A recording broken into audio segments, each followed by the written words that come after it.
Selection आपका और guarantee हमारी। सिलेक्शन आपका भाई और सिलेक्शन की गारंटी हमारी। मैं आशा एक बार फिर आपके सामने सीटेट, एचटेट, DSSB, KVS सभी टीचिंग एग्जाम में आने वाला टॉपिक लेके आई हूँ, जो हर एग्जाम में, टीचिंग एग्जाम में इससे 2-3 क्वेश्चन पक्का पक्का पक्का आते हैं। तो अपने 2-3 क्वेश्चन पक्का कर लो। इस वीडियो को ना लाइक करना है, ना शेयर करना है, ना चैनल को सब्सक्राइब करना है। सिर्फ आपको ये वीडियो देखना है, क्योंकि देखने के हमारे पैसे नहीं लगते। और अगर आप ये वीडियो देखोगे तो पक्का है कि आप एग्जाम के 2-3 नंबर पक्का कर लोगे अपने। ठीक है भाई, अब ज्यादा टाइम ना लेते हुए मैं अपने टॉपिक पे चलती हूँ। तो आज हम क्या पढ़ेंगे? अधिगम अक्षमता। अधिगम अक्षमता। अधिगम अक्षमता से आज तक ऐसा कोई भी टीचिंग एग्जाम नहीं हुआ है जिसमें अधिगम अक्षमता से संबंधित प्रश्न ना पूछे हों। ठीक है भाई, तो अधिगम अक्षमता क्या होती है? अधिगम अक्षमता, इसको नाम को डिवाइड करके देखो, अधिगम प्लस अक्षमता। अधिगम का मतलब क्या होता है? लर्निंग, मतलब सीखना। अधिगम का मतलब क्या होता है? सीखना। और अक्षमता एक क्षमता होती है, इसके आगे ए लगा के अक्षमता होगी, मतलब कि कठिनाई। ठीक है, क्षमता होती है कि हम इस काम को कर सकते हैं, और अक्षमता होती है कि हम इस काम को नहीं कर सकते। तो अधिगम अक्षमता मतलब सीखने में जो कठिनाई आती है, जो सीखने में कठिनाई हो रही है, जो मुसीबत हो रही है, वो हमारी अधिगम अक्षमता होती है। जैसे कई बच्चों को बहुत सारी बीमारियां होती है जिसकी वजह से वो सीख नहीं पाते हैं। तो वो कौन कौन सी बीमारियां होती हैं जिनकी वजह से वो सीख नहीं पाते हैं? ठीक है, आज हम उनके बारे में डिस्कस करेंगे। उन बीमारियों को डिस्कस करने से पहले भाई मैं आपको बता दूं कि जो अधिगम अक्षमता है, इसका सबसे पहले प्रयोग किया था सैमुअल क्रिक ने। सैमुअल क्रिक ने, ये लगभग 2 बार एग्जाम में पूछा जा चुका है। ठीक है, कि अधिगम अक्षमता का सबसे पहले प्रयोग किसने किया था? तो किसने किया था भाई? सैमुअल क्रिक ने। और कब किया था? 1963 में। कब किया था? 1963 में। ठीक है भाई, एक क्वेश्चन तो आपका यहाँ से बन के आएगा। फिर चलते हैं हम कि हमारी अधिगम अक्षमता कौन कौन सी है। ठीक है, कहाँ कहाँ पे हमें सीखने में कठिनाई होती है। ठीक है, तो डिसलेक्सिया सबसे पहले आता है। ये बीमारी का नाम है भाई डिसलेक्सिया। ठीक है, ये जो इस रो में दे रखी है ये सारी बीमारियां हैं, और ये किन से संबंधित है वो दे रखे हैं। ठीक है, अब मैं आपको डिटेल में बताऊंगी। सबसे पहले आता है डिसलेक्सिया। डिसलेक्सिया क्या होता है भाई? पठन विकार। ठीक है, डिसलेक्सिया से ग्रस्त जो बच्चा होता है वो पढ़ नहीं पाता है। वो लिख तो अच्छे से लेता है पर उसको पढ़ने में कठिनाई होती है। ठीक है, आपने पिक्चर देखी होगी तारे जमी पे, देखी होगी। अगर नहीं देखी हो तो उसको एक बार जरूर देखना। तारे जमी पे जो लड़का होता है ना, उसको देखो, जब वो पढ़ने बैठता है ना तो उसको जो अल्फाबेट वगैरह होते हैं वो डांसिंग करते हुए दिखाई देते हैं। ठीक है, तो ये उसमें डिसलेक्सिया विकार था। ठीक है, डिसलेक्सिया बीमारी थी जिसके कारण वो पढ़ नहीं पाता था। तो डिसलेक्सिया क्या है? पठन विकार है भाई। अभी मैं एक बार आपको डिटेल में बता देती हूँ, उसके बाद मैं इनको याद करने की ट्रिक भी बताऊंगी, क्योंकि ये सब सेम सेम है। जैसे डिसलेक्सिया हुआ, डिसग्राफिया हुआ, डिसकैलकुलिया हुआ, तो आपको याद करने में बहुत मुश्किल होगी। तो वीडियो के लास्ट में मैं आपको एक ट्रिक बताऊंगी जिससे आप बहुत इजीली इनको याद कर पाओगे। उससे पहले हम एक बार इनको समझ लेते हैं। ठीक है, तो डिसलेक्सिया क्या हुआ? पठन विकार हो गया। उसके बाद आता है डिसग्राफिया। डिसग्राफिया क्या? हमारा लेखन विकार है। डिसग्राफिया क्या है? लेखन विकार है, मतलब कि जिसमें बच्चा लिख नहीं पाता है। वो पढ़ तो अच्छे से लेता है पर वो लिख नहीं पाता है। ठीक है, फिर आता है डिसकैलकुलिया। डिसकैलकुलिया में क्या होता है? गणित संबंधी विकार होता है, मतलब कि बच्चा जैसे प्लस और माइनस के सिंबल होते हैं उनमें डिफरेंस नहीं कर पाता है।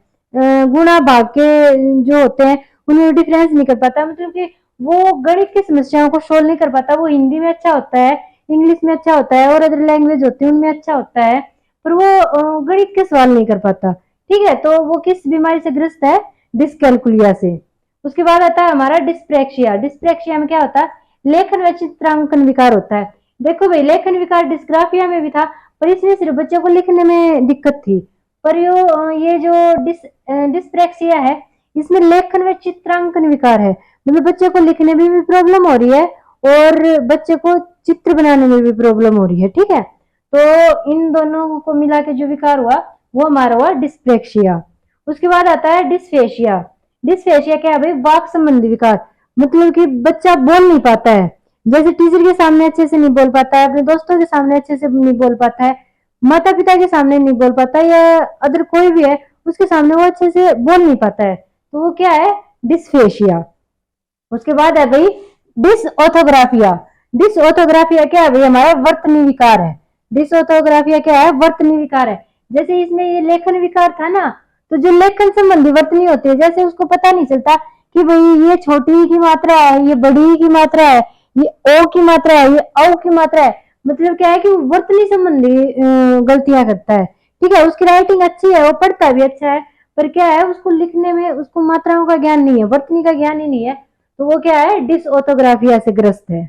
उसके बाद आता है ऑडिटरी डिसऑर्डर। ऑडिटरी डिसऑर्डर क्या है, जिन बच्चों को कम सुनाई देता है।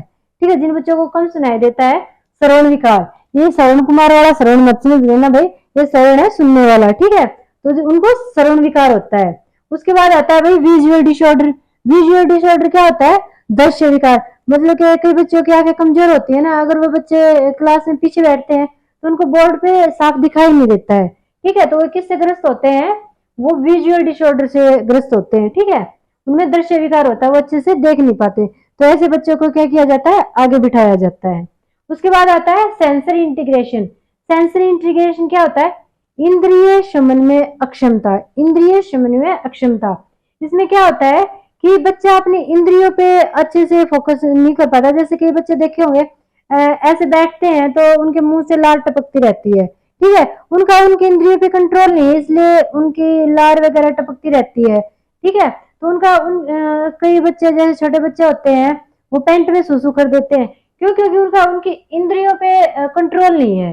ठीक है, तो वो किससे ग्रस्त है, वो सेंसर इंटीग्रेशन से ग्रस्त है, क्योंकि उनका उनकी इंद्रियों पे कंट्रोल नहीं है, समन्वय नहीं है। ठीक है, उसके बाद आता है organisation learning disorder. Organisation learning disorder क्या है भाई, संगठनात्मक पठन विकार। कि भाई उसको संगठन में पढ़ने में दिक्कत हो रही है, अकेला तो वो पढ़ रहा है, पर जिस संगठन में उसको पढ़ाया जा रहा है, ग्रुप स्टडी उससे करवाई जा रही है, तो बच्चा वो नहीं कर पा रहा है, तो वो किससे ग्रस्त है, ऑर्गेनाइजेशन लर्निंग डिसऑर्डर से। ठीक है भाई, ये तो थे हमारी कुछ अक्षमताएं। अब भाई हम इनको याद कैसे रखेंगे, क्योंकि भाई ये डिसलेक्सिया, डिसग्राफिया, डिसकैलकुलिया मतलब सब इतने मिलते जुलते हैं कि अगर आप रटोगे इनको तो पक्का पक्का भूल जाओगे एग्जाम टाइम पे। तो मैं आपको बहुत ही मतलब के ट्रिकी वे में इनको याद करवाऊंगी। अगर आपने एक बार ये ट्रिकी वे से याद कर लिया तो भाई लाइफ में आप कभी भी नहीं भूल पाओगे। अगर एग्जाम में आते ही आप देखते ही बता दोगे, देखते ही दे दोगे हाँ भाई इसका आंसर तो ये है। ठीक है, तो देखिए मैं आपको बताती हूँ डिसलेक्सिया। डिसलेक्सिया, डिसलेक्सिया में देखो साउंड आ रही है लेक्सिया, लेक, लेक की साउंड आ रही है, किसकी साउंड आ रही है, लेक की साउंड आ रही है। लेक मैंने क्या होता है, लेक मैंने होती है झील। ठीक है, लेक मैंने क्या होती है, झील। डिसलेक्सिया, डिसलेक्सिया में लेक की साउंड आ रही है और लेक मैंने क्या होती है, झील। वो गाना सुना है ना, झील सी गहरी तेरी आंखें, इन आंखों को पढ़ने को दिल करता है। मतलब कि क्या है कि किन को पढ़ा जाता है, झील सी गहरी आंखों को। ठीक है, झील सी गहरी आंखों को पढ़ा जाता है, तो आप इसको इससे कनेक्ट कर सकते हैं कि झील सी गहरी आंखों को पढ़ा जाता है। तो डिसलेक्सिया किससे संबंधित हो गया, पठन विकार से संबंधित हो गया। ठीक है भाई, पठन विकार से संबंधित हो गया।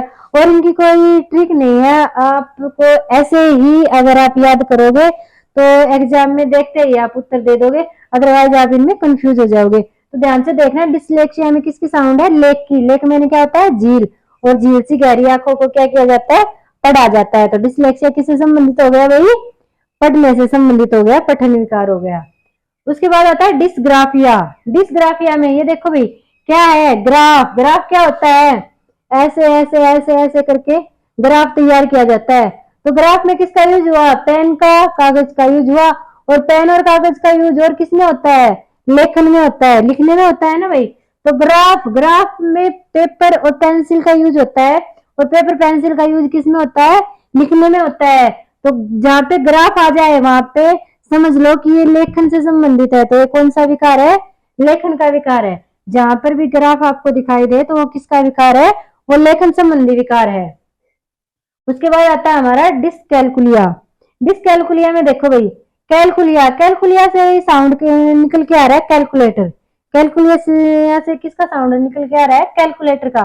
तो कैलकुलेटर हम किस में यूज करते हैं, गणित की प्रॉब्लम सोल्व करने में कैलकुलेटर का यूज करते हैं। ठीक है, तो जहाँ पे कैलकुलिया आएगा वो किससे संबंधित है, गणित से संबंधित है। कैलकुलिया मैंने कैलकुलेटर, और कैलकुलेटर किससे संबंधित है? गणित से। उसके बाद आता है डिस्प्रेक्शिया। डिस्प्रेक्शिया, डिस्प्रेक्शिया में साउंड देखो, प्रेक्शिया, एक्सप्रेक्शिया, मतलब कि प्रेक्सिया मतलब एक्सप्रेक्स, बच्चा खुद को एक्सप्रेस नहीं कर पा रहा। हम खुद को एक्सप्रेस कैसे करते हैं भाई? हम लिख के अपनी बात बोल देते हैं।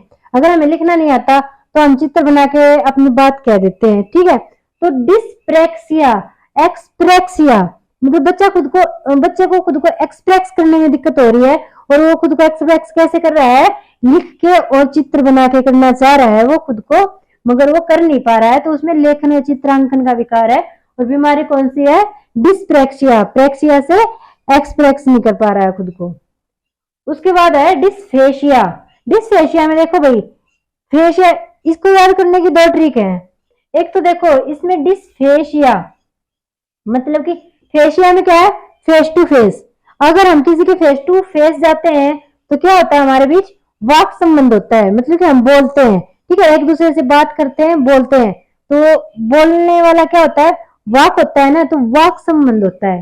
तो डिस्फेशिया, फेस टू फेस क्या होता है? वाक संबंध होता है। फेशिया से फेस टू फेस याद रखना, और फेस टू फेस क्या होता है? वाक संबंध होता है।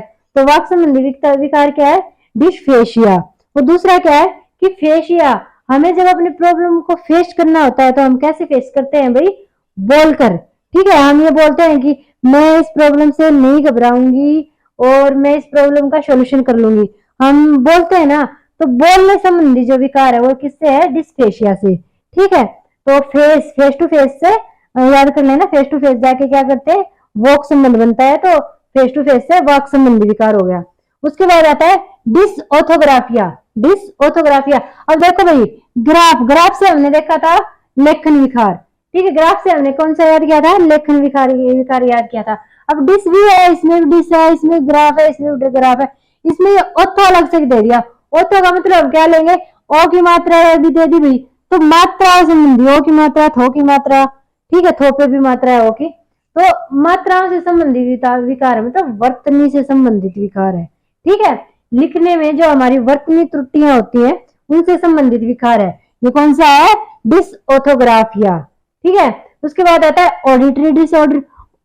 ऑडियो साउंड आप सुनते ही हो, तो ऑडियो क्या करते हैं? हम सुनते हैं। ऑडिटरी से ऑडियो निकल के आता है, ऑडियो हम क्या करते हैं? सुनते हैं। तो ऑडिटरी क्या हो गया हमारा? श्रवण विकार हो गया, सुनने संबंधी विकार हो गया। उसके बाद आता है विजुअल डिसऑर्डर। विजुअल से वीडियो निकल के आता है। विजुअल मैंने वैसे भी देखना होता है भाई, दृष्टि होता है, तो विजुअल से क्या निकल के आता है? वीडियो को हम क्या करते हैं? देखते हैं। तो विजुअल क्या हो गया हमारा? देखने संबंधी विकार हो गया। फिर है सेंसर इंटीग्रेशन। सेंसर इंटीग्रेशन, अब सेंसर से ऐसे याद हो जाता है, सेंसर मैंने इंद्रियां ही होती है भाई, ठीक है। हमारी सेंसर मोटर क्या होती है? हमारी इंद्रियां होती हैं, ठीक है। सेंसर से आप याद कर लेना कि जहाँ पे सेंसर लिखा होगा वहां पे इंद्रियां भी होंगी, तो इंद्रिय समन्वय क्षमता किसमें होती है? सेंसर इंटीग्रेशन में होती है। उसके बाद आता है organisation learning disorder. Organisation learning disorder, तो ऑर्गेनाइजेशन लर्निंग डिसऑर्डर क्या होता है भाई? कि बच्चे को संगठन में पढ़ा नहीं जा रहा है। ऑर्गेनाइज करना मतलब किसी भी चीज को इकट्ठा करना, उसका चीज का संगठन बनाना है। ये तो आपको पता है, ऑर्गेनाइज करना क्या होता है? किसी भी चीज को इकट्ठा करना, उसका संगठन बनाना। तो जहां पे ऑर्गेनाइजेशन आएगा वहां पे संगठनात्मक पठन आ जाएगा, ठीक है भाई। तो ये इनको याद करने की ट्रिक थी। एक बार फिर मोटा मोटा देख लेते हैं। डिसलेक्सिया, डिसलेक्सिया में आता है लेख में नहीं होता है झील, और झील से घरिया को क्या किया जाता है? पढ़ा जाता है। तो डिसलेक्सिया किससे संबंधित हो गया? पठन विकार से। उसके बाद आता है डिस्ग्राफिया। डिस्ग्राफिया में क्या आता है? ग्राफ में किसका यूज होता है? पेन और पेपर का। पेन और पेपर से और क्या करते हैं? लिखते हैं। तो जहां पे ग्राफ आएगा वहां पे किस पे टिक मार दोगे? लेखन पे। लेखन विकार हो गया। फिर आता है डिसकैलकुलिया। डिसकैलकुलिया में कैलकुलिया से किसकी साउंड निकल के आती है? कैलकुलेटर की। और तो जहां कैलकुलेटर किसमें यूज होता है? गणित की समस्याओं में। तो जहां पे कैलकुलिया आएगा वहां पे क्या होगा? गणित विकार। उसके बाद आता है डिस्प्रेक्शिया। डिस्प्रेक्शिया में किसकी साउंड आती है? खुद को एक्सप्रेस करने की। एक्सप्रेस ऐसे कर रहा है बच्चा, लिख के कर रहा है और चित्र बना के कर रहा है, पर वो नहीं कर पा रहा है, तो उसमें डिस्प्रेक्शिया बीमारी है, ठीक है। उसके बाद आता है डिस्फेशिया। फेशिया से साउंड निकल के आता है फेस टू फेस। फेशिया से साउंड निकल के आता है फेस टू फेस, और फेस टू फेस जाके हम क्या करते हैं? वाक संबंध बनाते हैं, बोलते हैं, ठीक है, तो ये वाक संबंधी विकार हो गया। उसके बाद आता है डिसऑर्थोग्राफिया, और ग्राफ से हमने लेखन याद किया था, तो ऑथो, ओ की मात्रा बच्चे को समझ में नहीं आ रही है, मतलब उसको वर्तनी संबंधी विकार है, ठीक है, ऐसे याद कर लेना। उसके बाद ऑडिटरी से साउंड निकल के आता है ऑडियो का, ऑडियो से कौन सा हो गया, श्रवण विकार हो गया। उसके बाद आता है विजुअल, विजुअल से साउंड निकल के आता है वीडियो, और वीडियो को हम क्या करते हैं, देखते हैं, तो इससे दृश्य विकार हो गया। उसके बाद आता है सेंसरी इंटीग्रेशन, सेंसर में क्या होता है, हमारी इंद्रियां, तो जहाँ पे सेंसर आ गया वहां पे इंद्रिय समन्वय क्षमता हो गई। और ऑर्गेनाइजेशन, ऑर्गेनाइजेशन का मतलब ही इकट्ठा करना होता है, संगठन बनाना होता है, तो जहाँ पे ऑर्गेनाइजेशन आ गया उसका मतलब होता है संगठनात्मक पठन विकास। तो भाई ये थी हमारी अधिगम क्षमताएं, इनको अच्छे से इस वीडियो को देख लेना, अगर कुछ नोट करने का आपको लगे तो नोट कर लेना, अदरवाइज अगर वीडियो को 2 बार भी आपने देख लिया तो मेरी गारंटी आप नहीं भूल पाओगे, ठीक है भाई। तो इतना ही, जय हिंद, वंदे मातरम।